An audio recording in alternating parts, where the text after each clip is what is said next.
So, hi, Zoran. Welcome back. Well, thank you. Thank you for invitation, Adam. It's always great pleasure to join your podcast. Yeah, and the last time you were 3 years ago. So I just wanted. Oh, time Yeah, really flies. Amazing. I Yes. didn't knew that. So this is 3 years, and I said, okay, now in the AI age, I wanted like to check whether you are still a human or already, a bot or Yeah. a chat bot, which looks like Zoran. A part of me is still human, so no worries. The Oh. dominant part, but I do have some updates with AI. Yeah, exactly. So you are the Java AI expert, I would say, and Yes. you are also the master of the DeepNetts platform.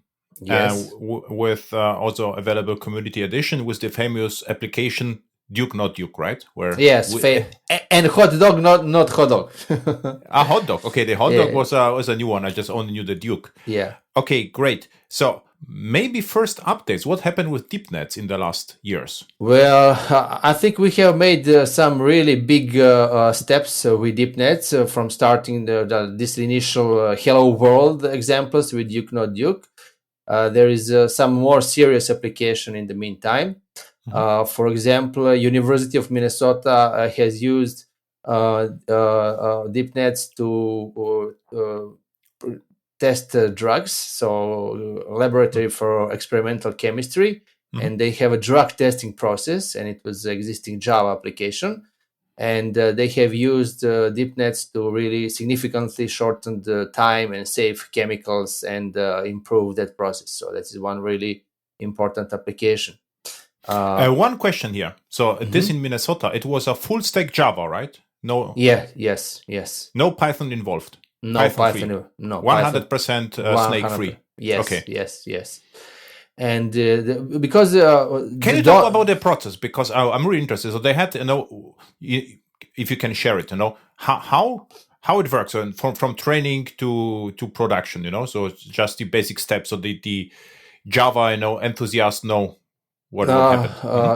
I'm not familiar with the entire process and what they are doing. It's their own thing. I just know that they have existing Java-based system for drug testing, and the research developer, who has given task to optimize and improve the entire process. And the only way, the easiest, the fastest way for him to plug into the existing system was to find a Java-based solution. And the important thing is that DeepNetts was a pure Java solution, still is, and he didn't have to have problems with this additional native dependencies and installing and setting up everywhere. So they have built the model using examples that we provide, and it was very successful, and so that was a solution for them.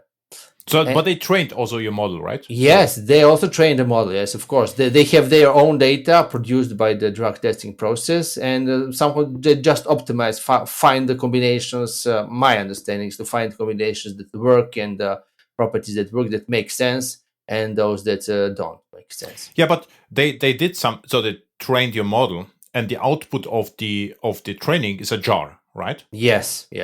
Well, it can be jar. It can be just a trained model, which is like a binary DNet file, but it can also be packed into a jar file and plugged into the application. Yeah, because this is always a little bit what interests me right now, because there are several formats for such a models.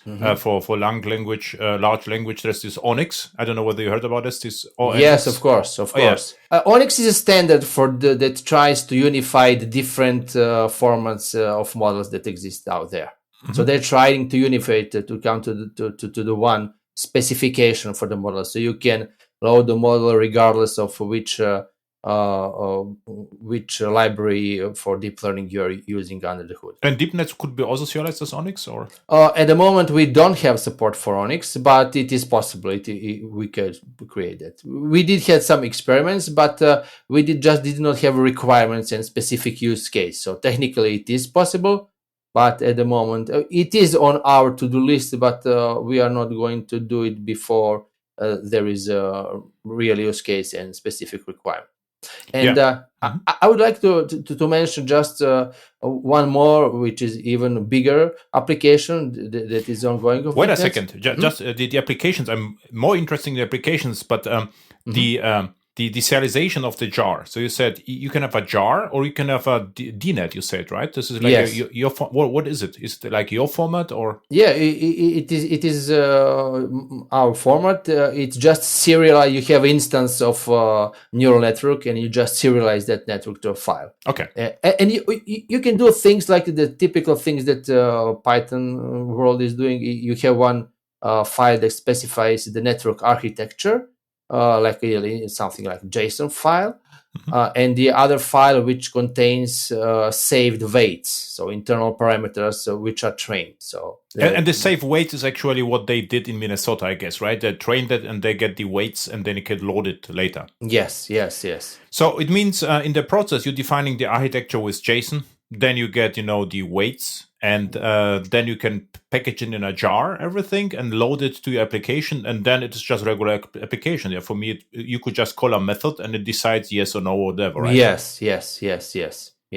And how fast is it? So if you call of course it depends, but you say approximation in the Minnesota case, you have a rough idea how fast you get the response from your method? How fast is it? Well, it's I don't know exactly. I don't have details about how they use it in production, but it's a matter of some milliseconds. It depends of the size of the network and the size of the inputs. How they're doing, but it was fast enough for their use case. And the thing is, another thing. What was the slowest invocation you are aware of in DeepNetts? So the largest thing you built, and if you call it, how long does it take at most? Or if you are aware, Well, yes, I can share this information. The largest model that I built with DeepNetts is using this VGGNet. It is a really big model trained on millions of images, and it is like one of the standards at some point for image recognition before all this generative AI stuff that appeared. And the time with the pure Java implementation was like 20 seconds, for the inference, for the one image. But the newest update that I have to share exclusively here on the podcast, nobody knows about it. That starting from this new release, DeepNetts is going to provide GPU support also. Okay. And that is like 1,000 times faster. So the same network with the same image is just less than 10 milliseconds. This is crazy. So yes, this is completely crazy. Yeah. Because why I'm asking this? Because more and more workloads are running in the clouds, right? And if you run something in the cloud, there are two important things. So first is reduce the dependencies, because otherwise you have lots of limitations. If you are serverless, you have to think about how to package that Lambda layers or not. So if you have just pure Java is the best. So with as few dependencies as possible. And the next thing is execution performance, because you're paying actually for it. So it means if it is 1,000 times more performant, it means also it is 1,000 times cheaper than the older one, which is also big news. And of course, at 20 milliseconds, it is less than access to a S3 bucket. So I would say this is perfect, right? So and okay. And you're using Tornado VM behind the scenes, or are you using? And no, we are using JCUDA at the moment. So using CUDA libraries. Of course, it has some limitations because you can use only NVIDIA cards. But I think that was like a trade-off that we have to decision that we made at this point. We do have plans to provide also Tornado-based implementation. But at first, we wanted to make it work on NVIDIA card because it is the majority. And we do have plans also to use Panama to implement. Because it's not only about using GPU. NVIDIA has a big advantage because they provide these native libraries that are optimized for deep learning primitives, QDNN. So you don't have only CUDA. You don't want to write, GPU kernels on your own, but you can use libraries like cuBLAS, which is like for linear algebra matrix operations, and QDNN, which provides these convolutional operations and feed-forward layers, which are intensively used in deep learning and which are much, much faster. So this is where the speed comes from, using that hardware but coding that all on your own, it could be very complicated, and it could be very difficult to debug. So the solution is to use these APIs that are provided by manufacturers, and they are de facto standard, And I think, and also the process is not just using.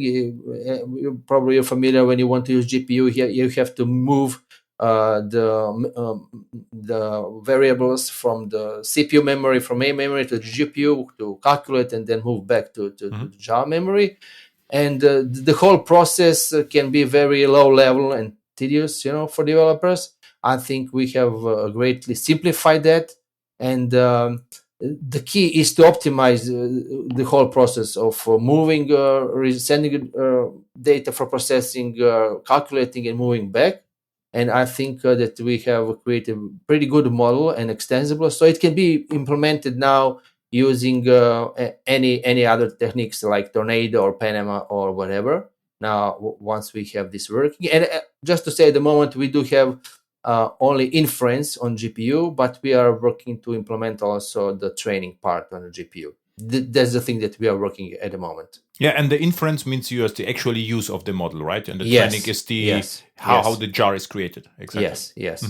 And the important thing, this is the feature that we had last year, is to provide TensorFlow compatibility. So you can train model with TensorFlow and then import it in DeepNetts and deploy it in Java. And now you can also use GPUs. But then you need the some Onyx or something similar, right? But how you to Actually, no. What we did, because Onyx also introduces a layer on top of it, Okay. And Onyx sometimes does not provide all the details. And when you want to access the model under the hood, the way that we did it first is just TensorFlow was the major one at the moment.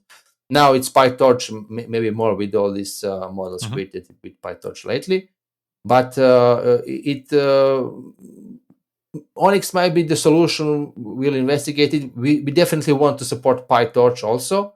And PyTorch has a proprietary model interchange format, right? I'm not sure, but I think it is open source. PyTorch is but how you PyTorch also have to store the weights and whatever.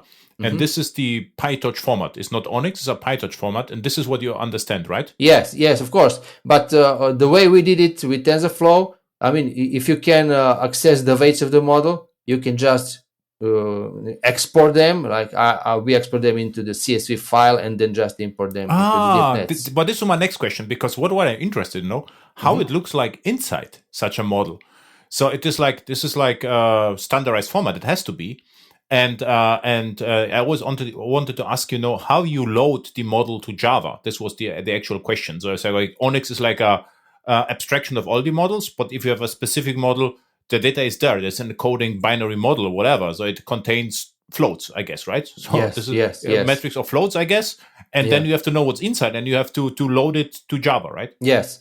Well, the thing is also to mention, Onyx also requires, in order to be able to run Onyx, it requires Onyx runtime. So it's not just the format; it's the format and the runtime that allows you to run those type of models.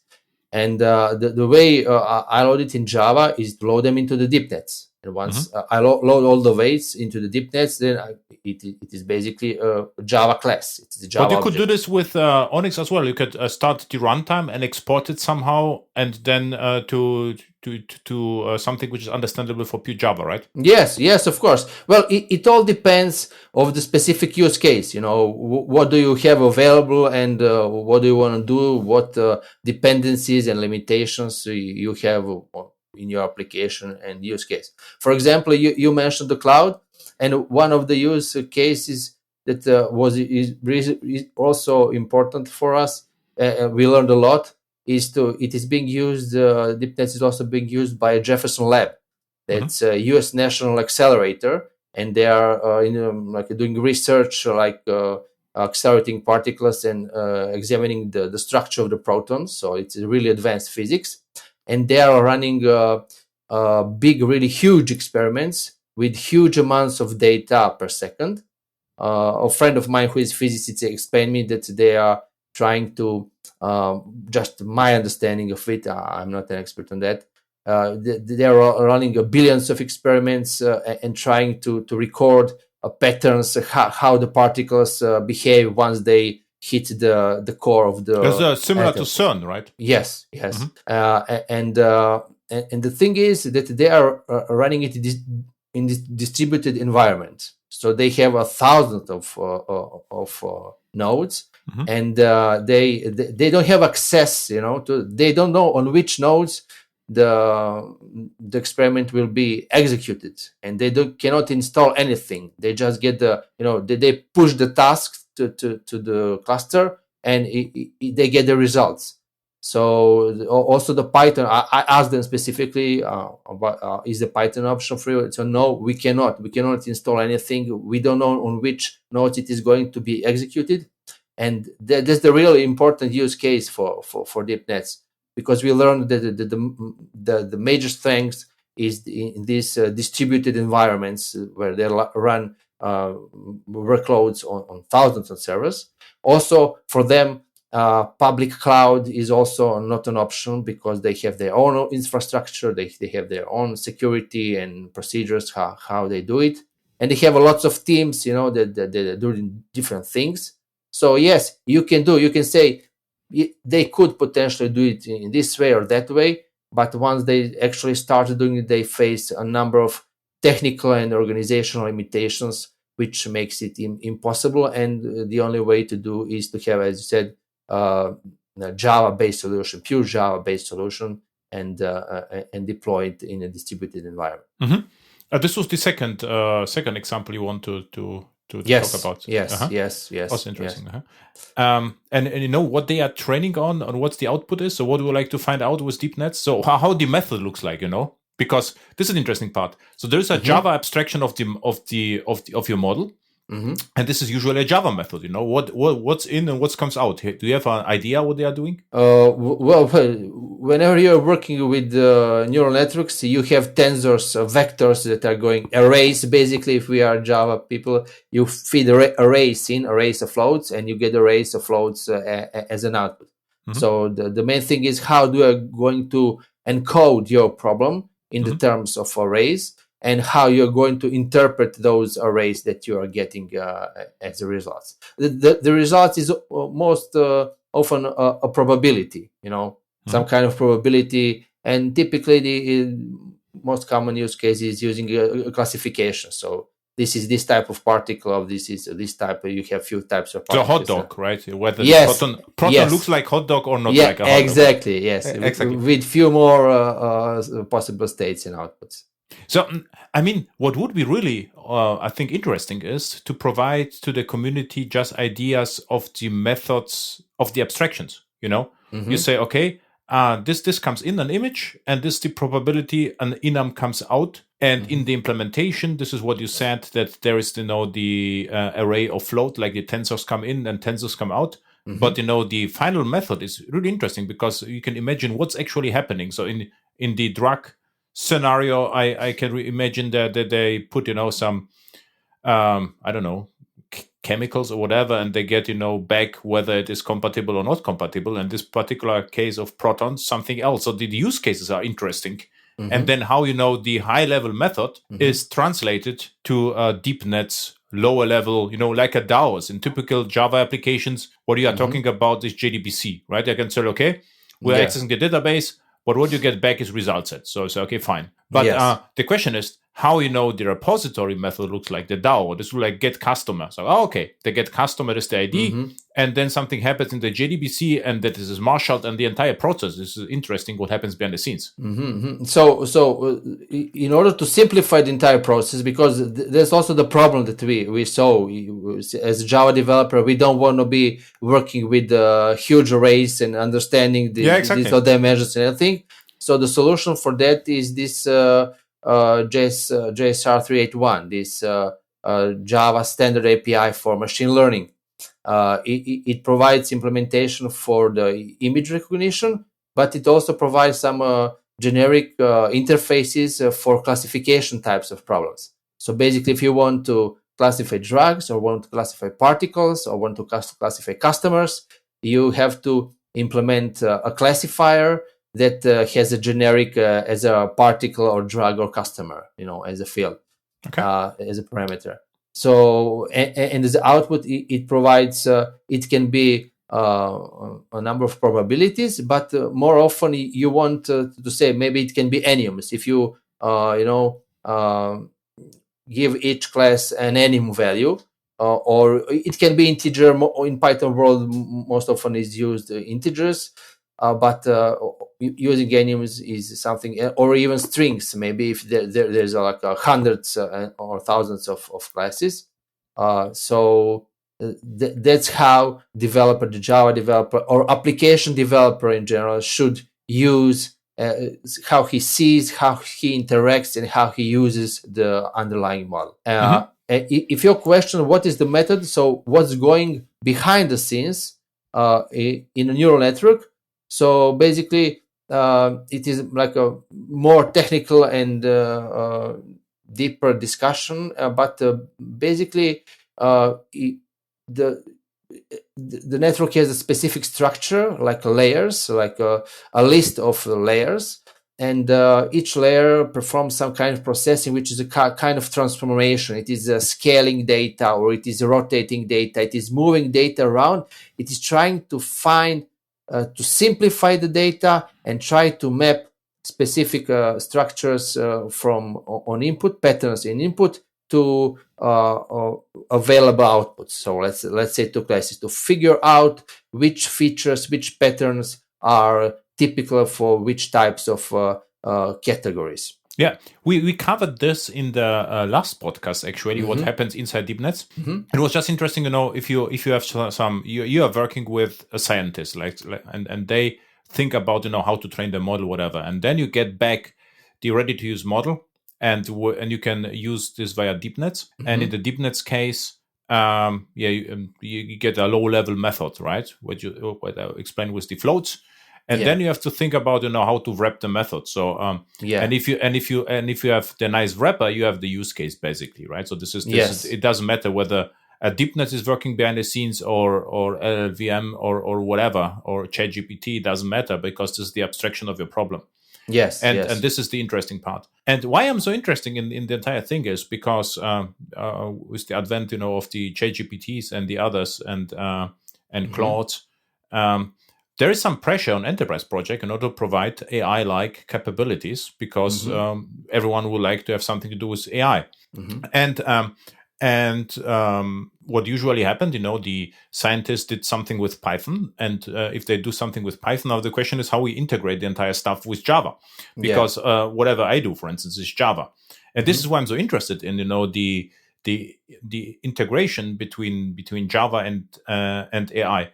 Why I ask about Onyx, because in the recent podcast with a chat about LangChain for J, crazy interesting. So LangChain for J? Yes, of course. Yes. There should be also, the DeepNet should be integrated at day one there. Yeah. And he's, for instance, Dmitro is loading Onyx natively with Java. He tries to understand and parse it. And a GraalVM team member also did it. And I also had a chat with the project Babylon, which is also could be very interesting to you, with Paul Sandos.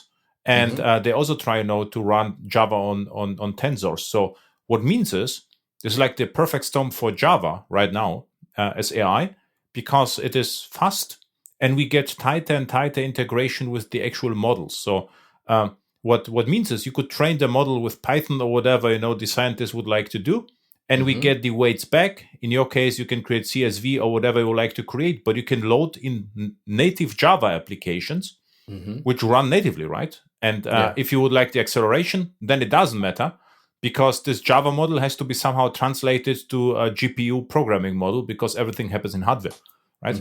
Yeah.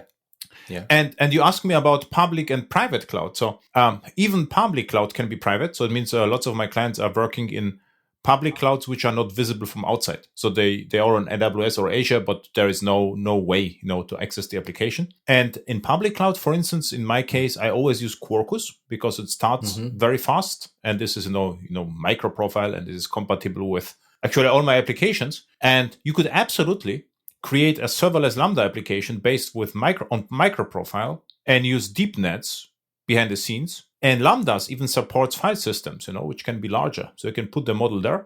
So it starts, you get the inference, so the model is used, and then then it shuts down again. And this would be the perfect case, for high scalable and also secure applications. Because if you have a serverless application, there is no Docker, there is no operating system to manage, there is even no Java to manage. You just say, I would like to have Java 21, and here you have it, right? So this is what I'm working with, and this will be my way to integrate DeepNetts or other part of AI. Because if with Python, what you can do with Python, I will have in the serverless application run to Java and Python. And Python with the dependency is not fun. I mean, to run it in Java, I have basically one jar and I'm done. And in Python, it's just a little bit more problematic, right? Yes.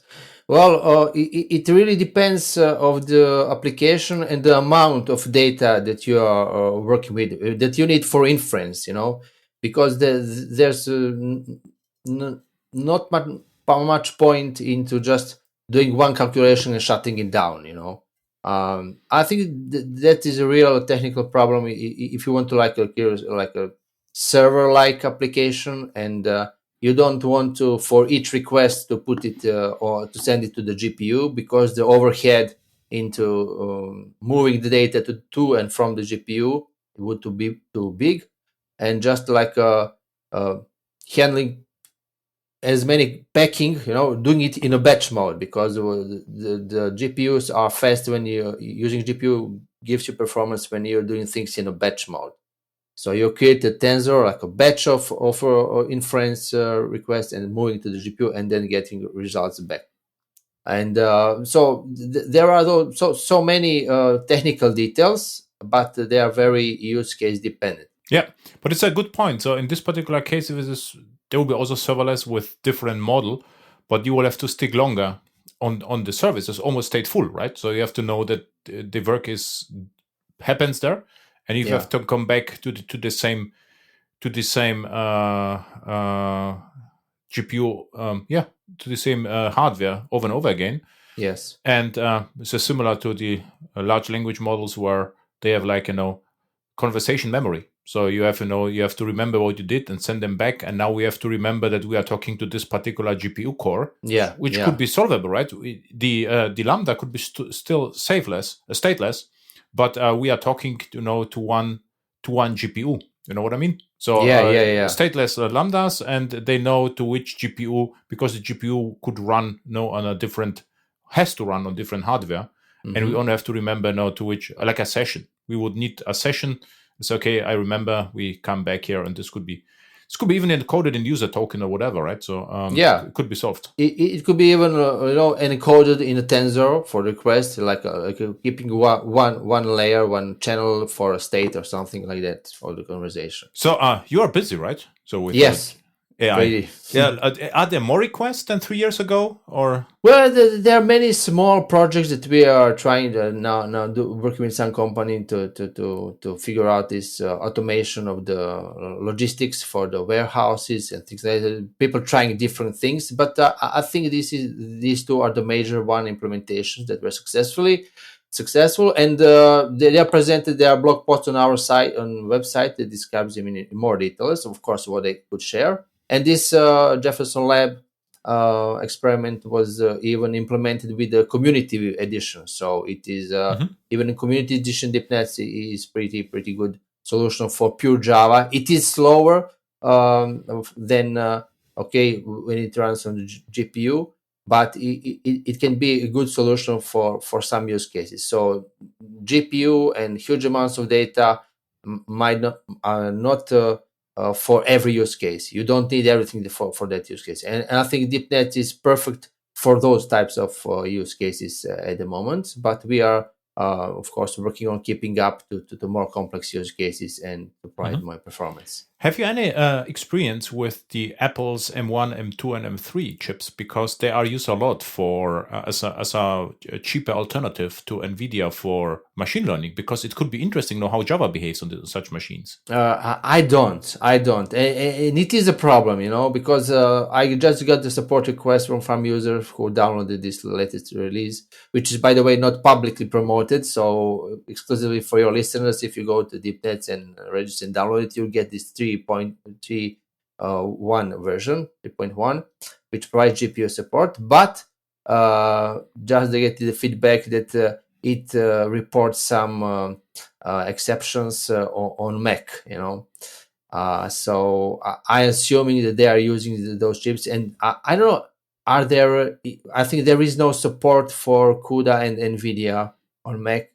They just have like a Linux binaries because I'm using JCUDA, and that will be a problem, But I'm not sure because I really think what NVIDIA, I didn't look at it in more detail what Apple did, but I think NVIDIA is definitely leader and has the most experience in that. And I think these libraries that they provide is a big benefit and big advantage for them, for developers, because you don't want to implement all these low-level mathematical operations on GPUs on your own. What Apple did, so my understanding is that the GPU from Apple on M1, M2, and M3 is not that powerful. So NVIDIA is faster, but yes, the special thing is that there is a unified memory, like the RAM, and the CPU and GPU are using the same RAM.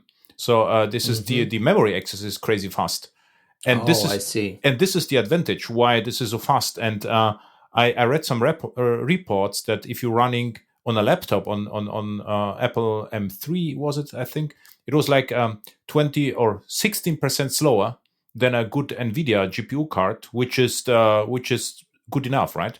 And and the Apple notebooks are, of course, cheaper than high-end NVIDIA cards, and lots of innovation happens. For instance, there is an OpenAI model called OpenWhisper, I think, and what they did, I don't know what they exactly did, but there was one guy who rewrote the thing in C++, and it runs on Apple natively, and this is twice as fast as before on Python.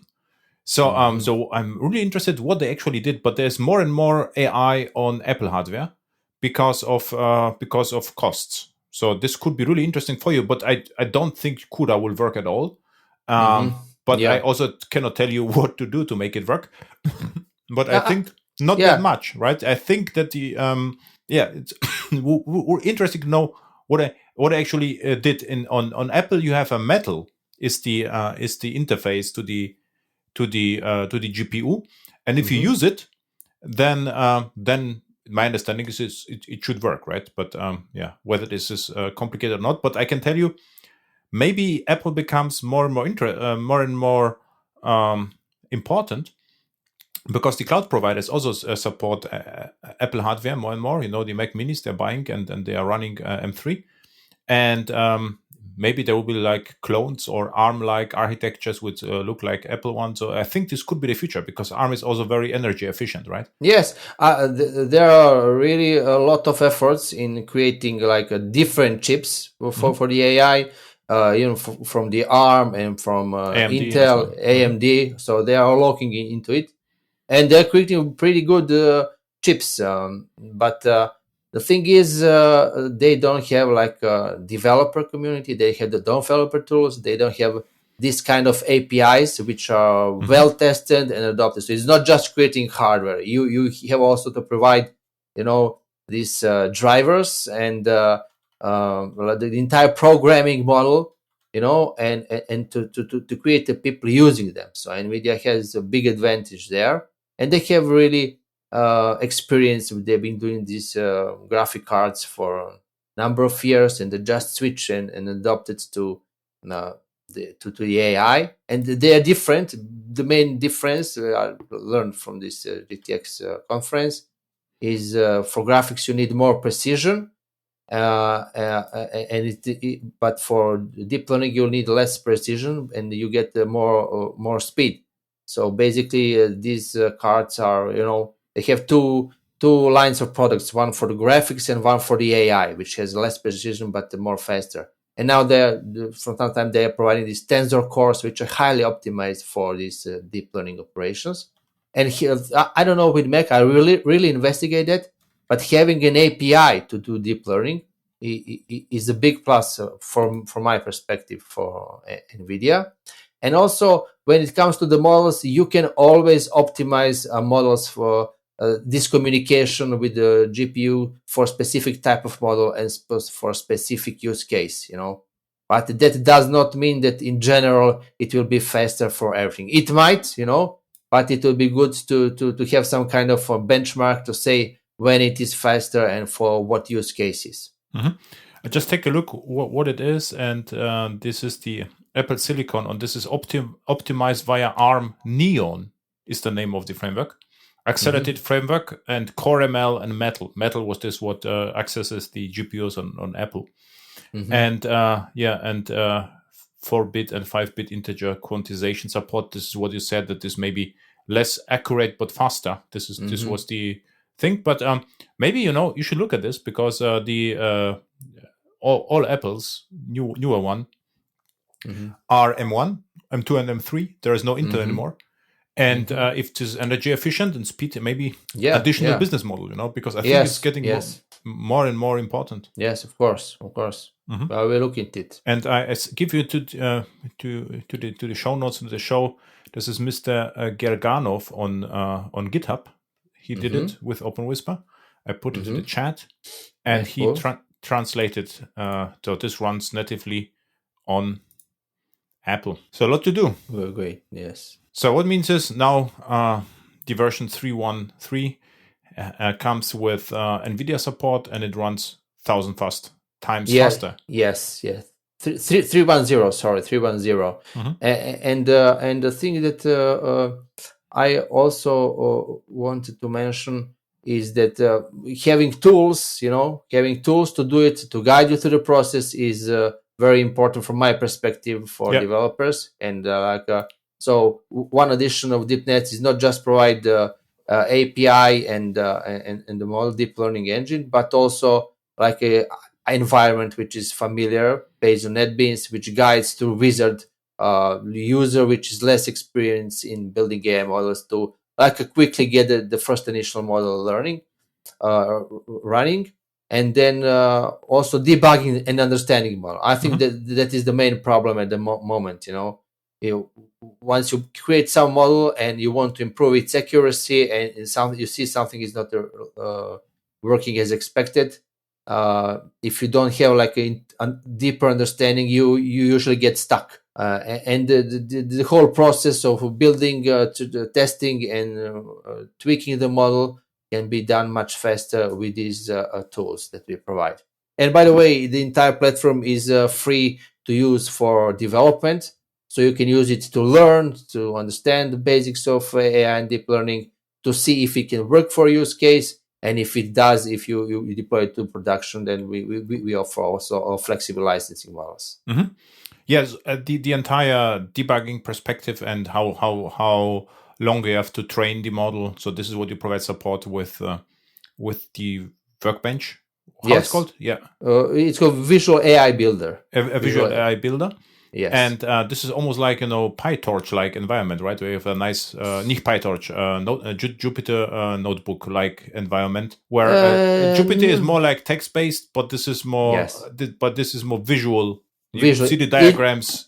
It's an IDE. It's an IDE. IDE. Okay. Yeah, it's an IDE. The whole idea is to take IDE and add plugins for AI and deep learning. Yeah, this is like AI IDE. This is AI IDE. Exactly. Yes. Something which is already familiar to software developers, especially to Java developers.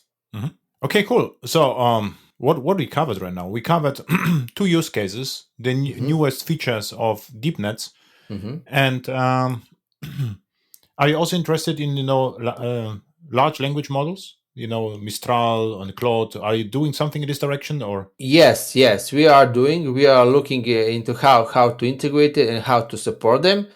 At the moment, the focus is on this full GPU support, and these use cases that we are working with Jefferson Lab.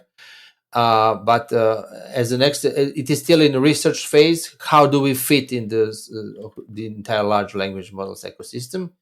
Because we don't want to be just using, them. We want to be allow people to maybe build them somehow and see how they can benefit, to Java developer. Because I think that we don't, at least my perspective, if you really want to add AI to your Java application, you don't want to be dependent on a specific provider, whichever it is.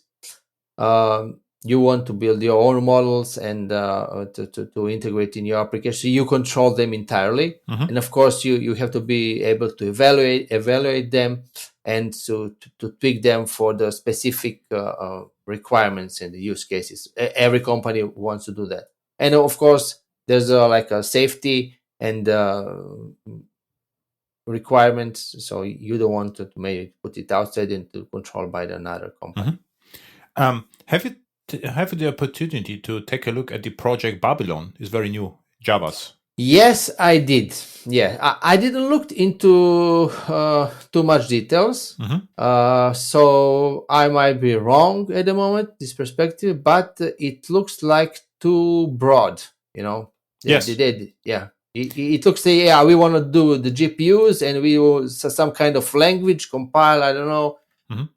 I think they're trying to do, even mentioning database, so some language that's abstraction that can be used for databases, but also for the GPUs and many other things. So it looks like it does not specific focus on for GPUs for AI.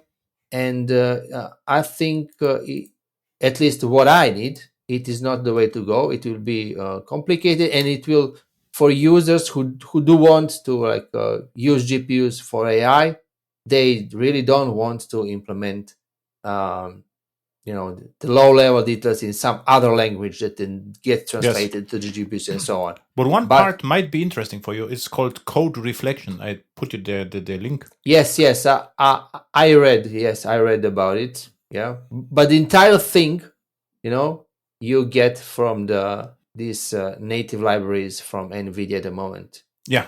So you don't. You don't. It is good if you want to experiment, to research, to see how it can be done. But if you need all of this, it's just one method called native method call. So using Panama for this would make sense because it is already implemented, and it is not possible to implement it in a way that would be faster than the way it is implemented in these NVIDIA libraries, because it is specifically optimized for their hardware. So it's an abstraction layer that I don't need it. I don't see it is interesting. It can fit. It solves some problems, but not really needed the way I see it, the way I do it. This implementation of deep learning. No, you're right. So if you're doing JCUDA, you can just have you are very optimized in the direction of NVIDIA. Because this is what they are using. So this is using Oracle's JDBC directly and skipping the JPA and everything before, right? This is a different approach, but I find still interesting because what they can do with the code reflection, if you have this is, it looks like AST. It looked like the execution model. In that form, you can serialize the thing into Wasm and run it, for instance, somewhere else, right? Or CUDA, whatever. But the problem is, of course, because it is an abstraction, they cannot optimize as you can, right? Because you have a direct access to the proprietary NVIDIA. And even I'm not doing it with Panama. NVIDIA is doing that for me, and I don't want to optimize the low level details, and I cannot how the NVIDIA, how the GPU is using their buffers, their memory, GPU memory, and storing intermediate results and everything. it is already done within these libraries. You can use CUDA to write your own stuff, your own kernels, but it's another thing. It's very, very low level, and you have to be specialists to do that. And there is no way that you can do it better than the people working in CUDA who design those chips from specific reasons to make them faster. And the reason why you're using GPUs is you want to get performance, you want to get speed. And the people from NVIDIA explain it. Why is the CUDA programming model created in such a way is because the speed is the most important requirement. With the Panama, you know how you will do it. So we'll use the foreign API, foreign function API, or just the memory one. Well, both. So you will use with JExtract. You will get from CUDA. You will try, to read to generate from C the Java stubs and then access that, right? Yes. So I already used the JExtract, or no, I haven't tried. So I'm still investigating that part, and I'm not sure. JExtract is not part of the JDK, right? It is of OpenJDK. So you have to use it once.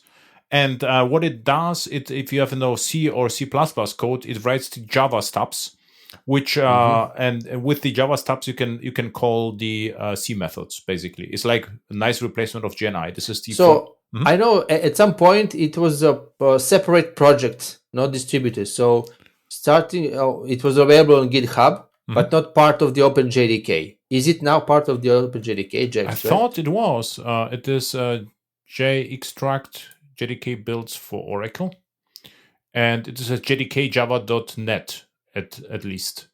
So it is. I also put it in the show notes. It is JDK. So I put it the link. It is jdkjava.net/JExtract, where you can get it. It's hard to tell whether it is. So it is Project JExtract. Exactly. So it is a separate project. Yes.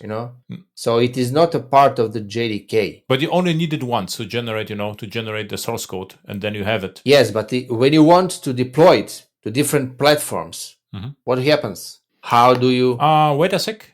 The OpenJDK project is Code Tools. And JExtract seems to be one of them. So Code Tools project is OpenJDK project, and there are lots of tools. And the tools are ASM, Bitrace, DevPath, interesting, DocCheck, Friday Stats, also nice, small utilities for OpenJDK, JC Stress, Jemmy, JExtract, for instance, native library binding extract tool. It is on GitHub available. So it's part of OpenJDK, but is maintained on GitHub. And lots of people are already using this. So I had a podcast with. Yeah, but it is a separate. But for example, if you download I don't know, is there distribution of JDK from Oracle, or from any other provider that includes JExtract? I don't think you need it. Don't need it because you will have to download for you in your CI/CD pipeline. It will generate the Java classes, and then you will distribute the Java classes without JExtract. It's like code generator, no? Okay. So it's more like Java C. This is not like you don't distribute Java C as well because no one needs that. You create your own JVM distribution. This is similar. Yeah, but does it need its own linker on the machine that's generated? This is what I don't know, whether it's on linker or external linker. I think this will be part of the Panama project, I guess, but I don't know it now for sure. So this is now the next weekend, it. So you have plenty of time, So then as you can investigate linking and JExtract. So there is foreign linker API, So they do have that part of, and it's again it is under OpenJDK Panama foreign linker. Okay. Yes, this is thing that I have to investigate because what we're working on this GPU support for training. For a requirement from one client. I was not sure if everything is ready and production ready, So I told them that I would stick to the JNI at the moment, and that's how we are going to implement it, and then look into the Panama like as a next step, because I think this even Panama is also some. It's not final release. Also, it is in Java 21. 22, which one is the latest? It isn't like I think Panama is, and JExtract is, I think, experimental, but it is nicer. So if you have GenAI already working, it works, and with Panama it's just nicer, and I think from the performance is no difference. But for you, it is nicer to implement. So this yes, is, yes. But again, there might be some, that tiny details that you get stuck into. So I'm not feeling like confident that I could say yes.